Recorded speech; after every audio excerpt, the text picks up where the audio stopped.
श्री गुरुभ्यो नमः श्री महागणाधिपतये नमः श्री सरस्वती नमः భక్తులారా వ్యాస ప్రోక్త మహాభారత ఇతిహాసం యథాతథంగా చెప్పుకున్నాం. ప్రతి శ్లోకం దాని అర్థం. ఇందులో భాగంగా నిన్నటి వరకు మనం ఆది సభ అరణ్య విరాట ఉద్యోగ భీష్మ ద్రోణ కర్ణ శల్య సౌప్తిక స్త్రీ పర్వాలనే 11 పర్వాలు పూర్తి చేశాం. 18 పర్వాల్లో 12వదైన శాంతి పర్వంలో కూడా మనం 127 అధ్యాయాలు పూర్తి చేశాం. ఈ రోజున 128వ అధ్యాయం ప్రారంభం చేద్దాం. ప్రారంభించే ముందు వ్యాస భగవాను ప్రార్థన చేసుకుందాం. వ్యాసాయ విష్ణు రూపాయ వ్యాస రూపాయ విష్ణవే నమో వై బ్రహ్మనిధయే వాసిష్ఠాయ నమో నమః. నారాయణం నమస్కృత్య నరం చైవ నరోత్తమం దేవీం సరస్వతిం వ్యాసం తతో జయముదీరయే.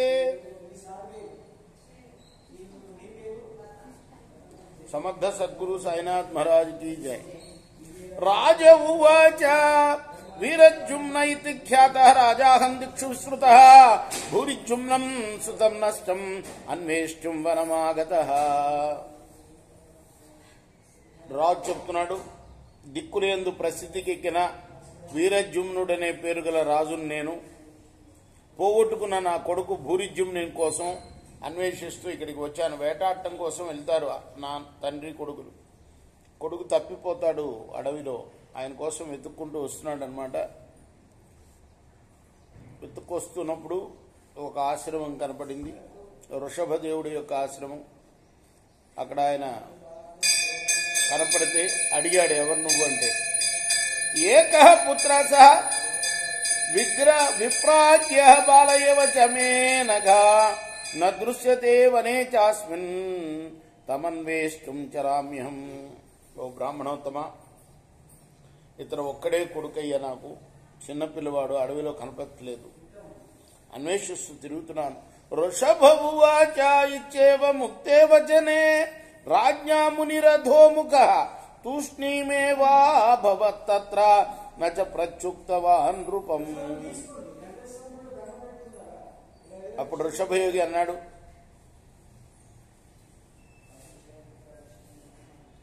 వృషభయోగి ఏమి అనలే, తల ఉంచుకొని మౌనంగా ఉన్నాడు. సహితేన పురా విప్రహ రాజ్ఞానాత్యర్థమానితః ఆశాకృతస్య రాజేంద్ర తపో దీర్ఘం సమాశ్రితః ప్రతిగ్రహమహం రాజ్ఞాన్న కరిష్యే కథంచన అన్యేషాం చైవ వర్ణానామితి కృత్వా అధియంతదా. ఆయనకు గుర్తొచ్చింది, పూర్వం ఒకసారి ఈ రాజే తనను గౌరవించలేదు అన్న సంగతి.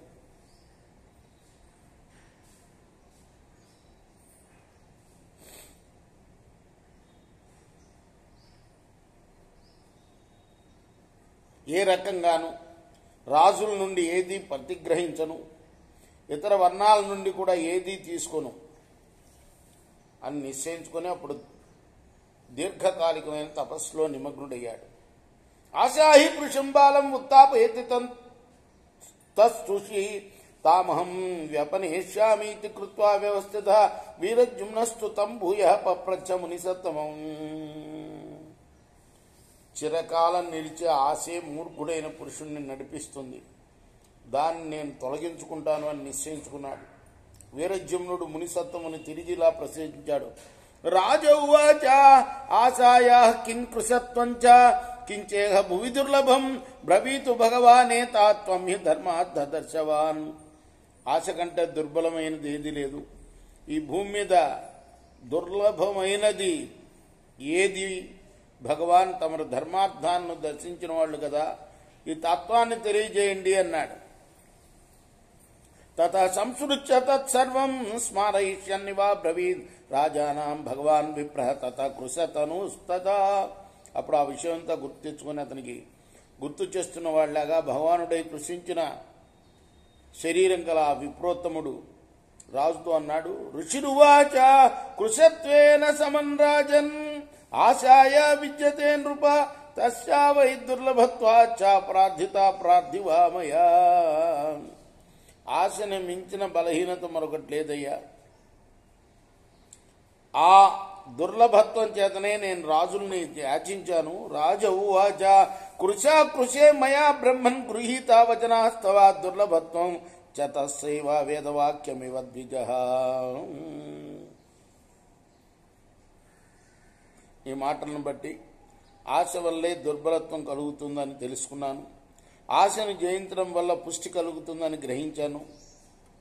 ఆశించిన వస్తువు దుర్లభమని కూడా తెలుసుకున్నాను అన్నాడు రాజు.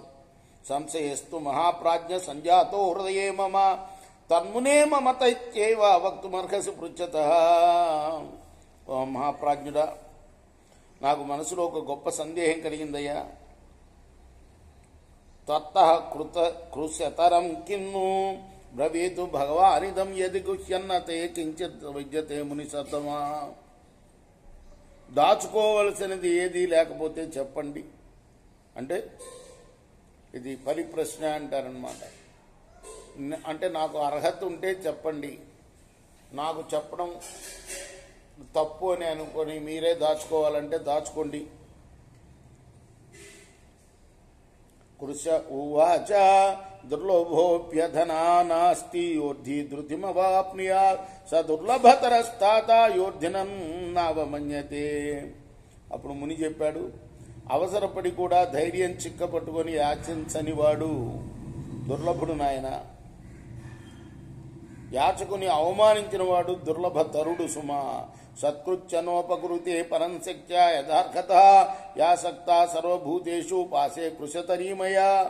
యాచకుని సత్కరించి కూడా యథోచితంగా తన శక్తిని అనుసరించి ఉపకారం చేయకపోతే అప్పుడు సమస్త ప్రాణుల యందు ఉండే ఆశ నాకన్నా దుర్బలతరంగా ఉంటుంది. కృతజ్ఞేషు చయాసక్త నృపంసేశ్వరసేషు చ అపకారిషు చాసక్త పాశా కృశతరీమయ. కృతజ్ఞులు, క్రూరులు, సోమరులు, ఇతరులకు అపకారం చేసేవారు, వీరిలో ఉండే ఆశ నాకన్నా కూడా దుర్బలంగా ఉంటుంది.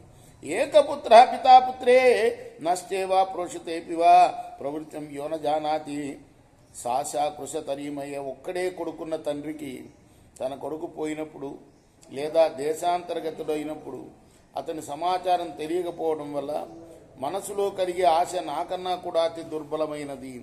ప్రసవే చైవ నారీనాం వృద్ధానాం పుత్రకారిత తథా నరేంద్ర ధనినాం పాశా కృశతరీమయ. నరేంద్ర, వృద్ధ వనితలకు పుత్రుని కనాలనే ఆశ, ధనికులకు మరింత ధనం సంపాదించాలనే ఆశ నాకంటా కూడా అతి దుర్లభమైనది. ప్రధాన కాంక్షీనాం చ కన్యానాం వయసి స్థితే శ్రుత్వా కథాస్తథా యుక్త శాశా కృశతరీమయ. వయసు వచ్చిన కన్యలు వివాహ సంబంధమైన మాటలు వింటూ వివాహం పట్ల పెంచుకునే ఆశ నాకన్నా దుర్లభతరమైంది సుమా. ఏతత్ శ్రుత్వా తతో రాజన్ స రాజా పాపరోధన సంస్పృశ్య పాదో శిరసా నిపపాత దిజశవం. ఆ విప్రుని మాటలు విని ఆ రాజు తన అంతఃపుర కాంతతో సహా అతని పాదాలను శిరస్సుతో తాకి సాగిలపడ్డాడు. రేపు మనం 20వ శ్లోకం నుండి కొనసాగించి రేపు పూర్తి చేద్దాం ఈ అధ్యాయం. కృష్ణార్పణమస్తు. సాయి కృష్ణార్పణమస్తు.